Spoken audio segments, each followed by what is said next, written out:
What rule was implemented because of you?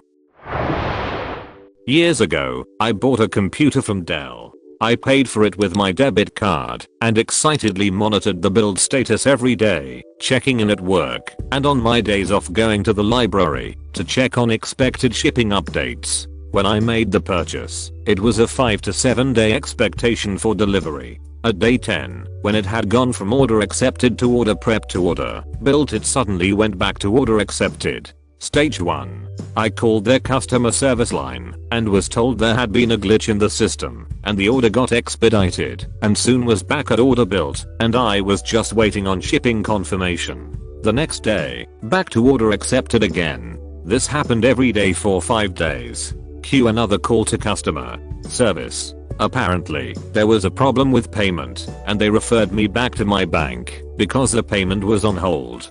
Called my credit union and they told me it was just an authorization hold waiting on final confirmation from the merchant. Called Dell back and they saw the same thing, but even the customer service director couldn't say why it hadn't finalized, but every time the payment didn't finalize they literally took the box with the computer off the loading dock and sent it back to stage 1, again and again and again.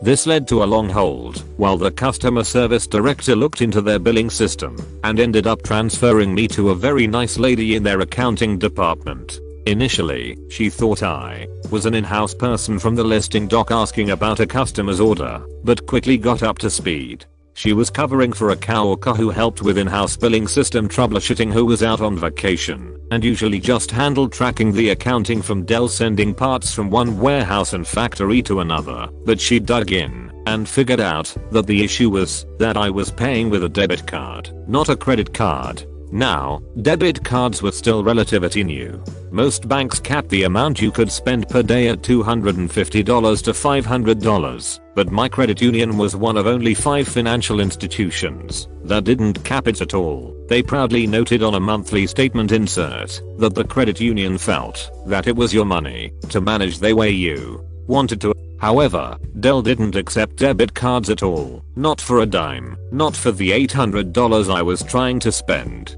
The nice lady in accounting, however, had just come back from a conference and knew that there was a push to gain more banks to act like my credit union and remove their spending caps. She told me to hang tight and she was going to get it done for me. I told her I could change my payment method to a credit card, but she told me that would delay the whole process.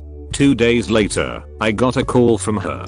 She had made a presentation to the CEO, CFO, and several VPs making the case that Dell needed to get ahead of the curve and start accepting debit cards with no spending limits because the banking rules were going to be changing very soon and more people were going to be spending money with Dell the way I tried to. They had to implement a process to start accepting debit cards, which had required a rush overnight change from their merchant bank, and my purchase was their test case. She had me check with my credit union, who showed the funds were officially a purchase and not just an authorization hold. Then she called the loading dock and made sure my computer was on a track.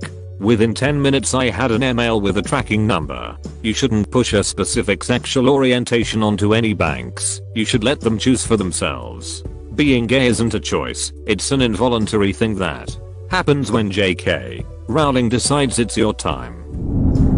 Marbles being banned at my elementary school. I vaguely remember the convoluted rules we had for playing marbles in 3rd grade, but one that was written in stone was that if you lost a game, you had to throw away a marble of your own. This often drew a crowd of participants eager to get their tiny hands on a free marble. One day, I lost a game and was forced to throw a marble away. We called it scrambling.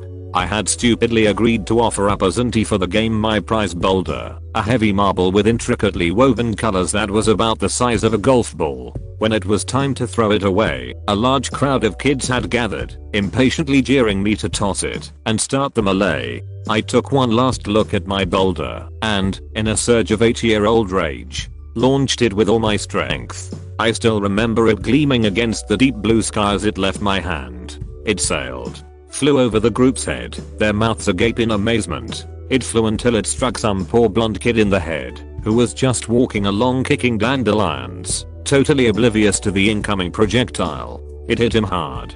To this day I still recall the way his head snapped back in Zapruder-like fashion. He dropped instantly, like a bag of old socks. We all scattered to the four corners of the playground as teachers ran to his side.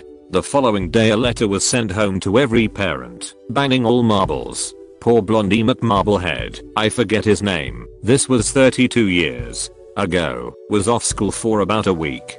This is written in such great comedic fashion. As I read dropped like a bag of socks, I also pictured his socks flying off. Your nickname for him is typical Reddit terminology too.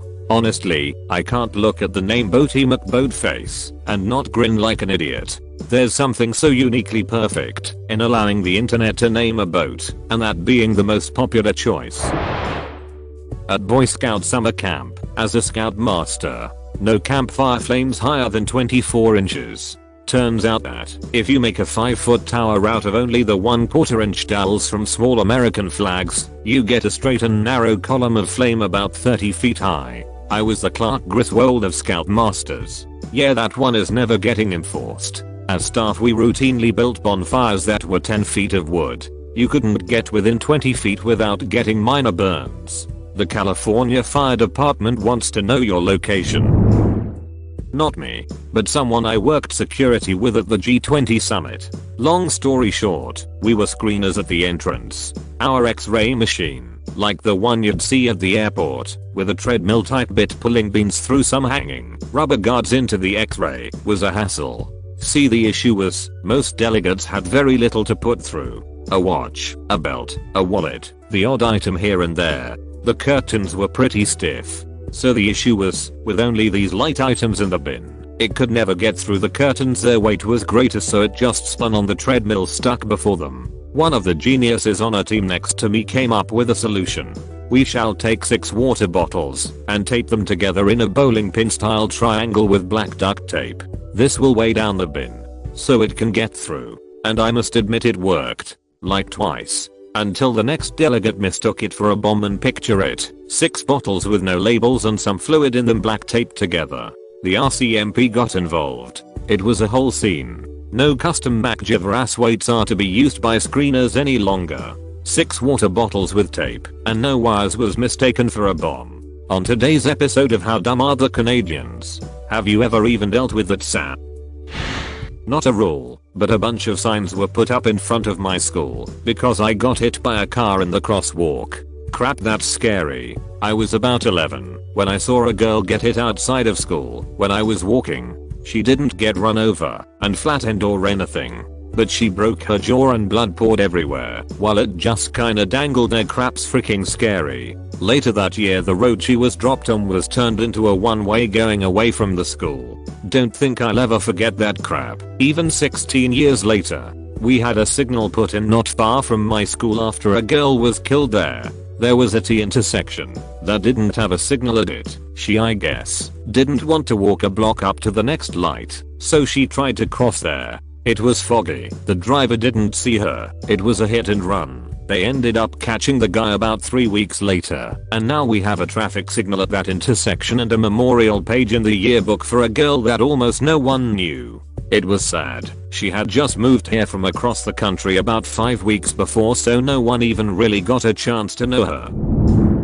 In my sophomore year of high school during the short World War I unit, the sophomore history teachers had an event where we went out to the football field and played one flag capture the flag using dodgeball rules. One team had the flag and had trenches made of football training equipment, and the other team had to charge across no man's land and touch the flag to win. Occasionally the teachers would call out a gas attack and everyone would have to don paper bag gas masks or they were out. I had the genius plan of charging the main trench directly without a dodgeball to try to neutralize it to help my team.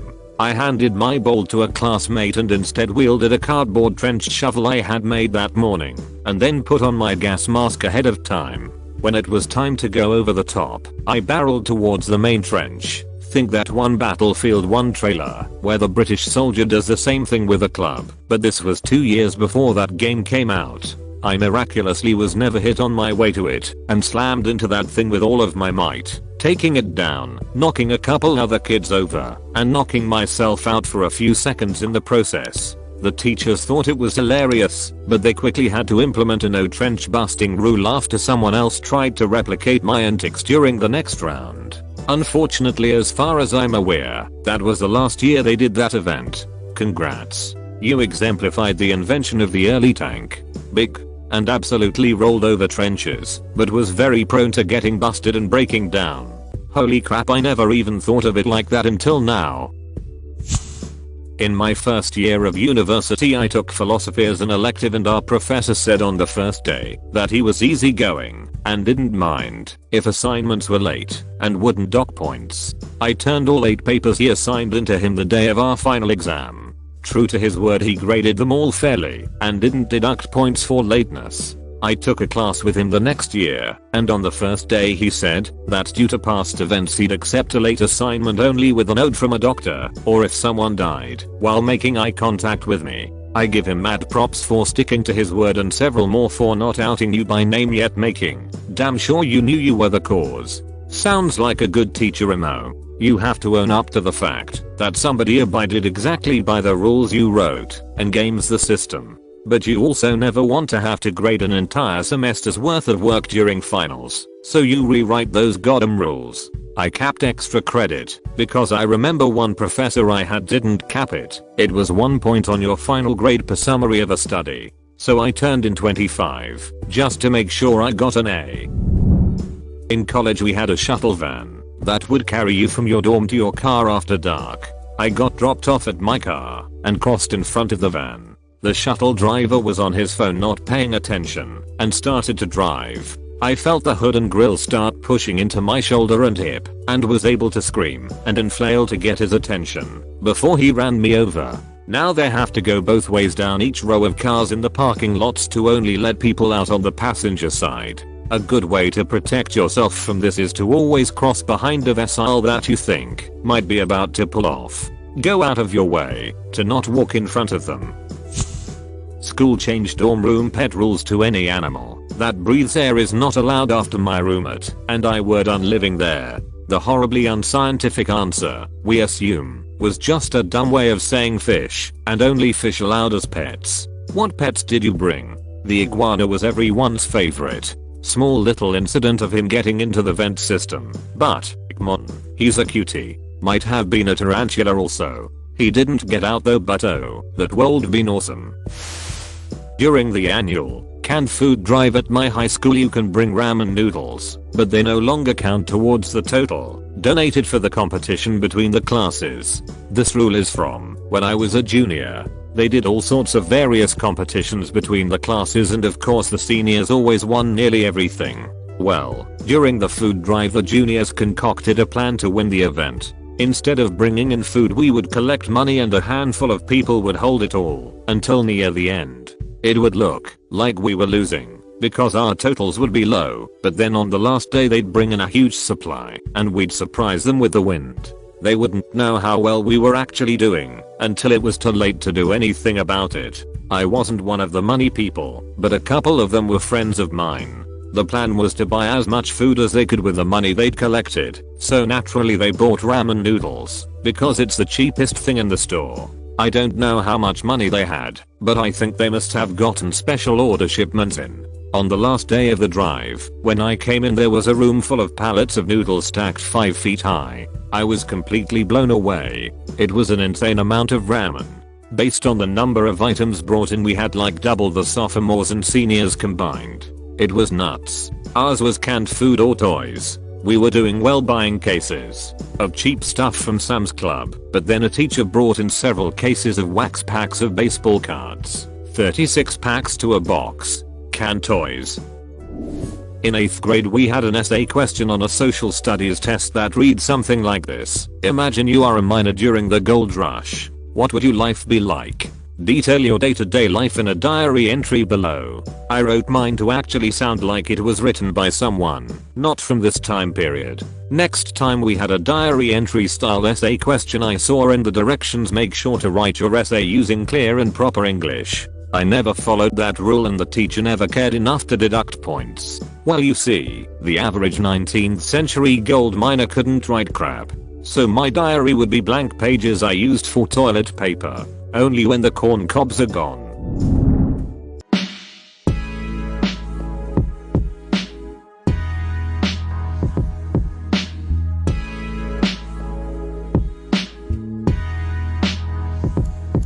So my company pays for my food when I travel, which is awesome. I was fairly new to the job at the time, so I went to a lovely Nordic restaurant for brunch in Oregon. I ended up getting wasted on some delicious mimosas, paid for on a separate tab, and $25 worth of food.